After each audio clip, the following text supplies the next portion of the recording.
Дали вие како член на влада, како министер би се заангажирале некако проблемот да се реши конечно? Секако дека како член на влада еве ќе се заинтересирам повторно да видиме кое е можно решение на оваа проблематика, како е во другите европски земји и како треба да го решиме ние. Да знаете да некој следен настан ќе ве најдам повторно, исто ќе ве прашам. Се надевам ќе имате повеќе информации. Еве ќе го иницираме и тоа не зависи само од мене.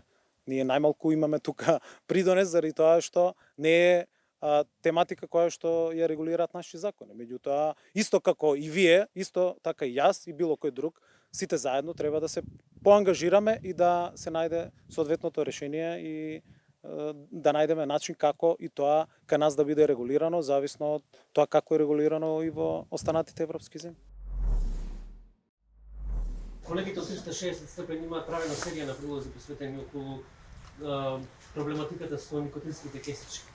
Кој всушност ги дозволи, бидејќи тие се лесно достапни, особено кај помладата популација, видовме психолози реагираат на оваа проблематика?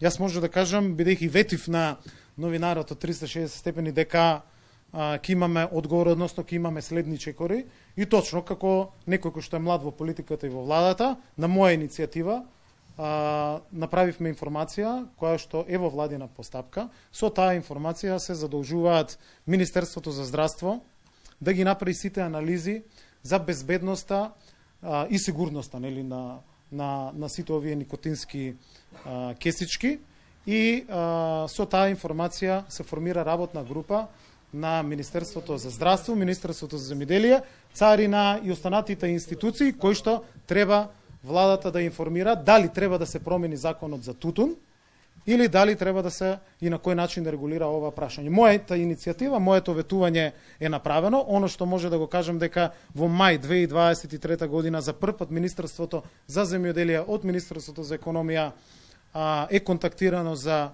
ваквиот случај на увоз на никотински кесички, да достави мислење. Ние го доставивме стручното мислење на факултетот и на лабораторијата при Факултетот за земјоделски науки и храна, каде што се вели дека во законот за тутун овој производ не е опфатен и дека во овој производ нема тутун, туку има други состојки, и токму последователно на тоа е оваа иницијатива од наша страна, која што е во владина постапка, обемна информација направена. Верувам дека скоро владата ќе разгледа таа информација, ќе ги донесе овие заклучоци со кои што Министерството за здравство ќе биде задолжено да направи анализа околу безбедноста на овој производ, и ќе се задолжат институциите што е тоа што треба да го направат.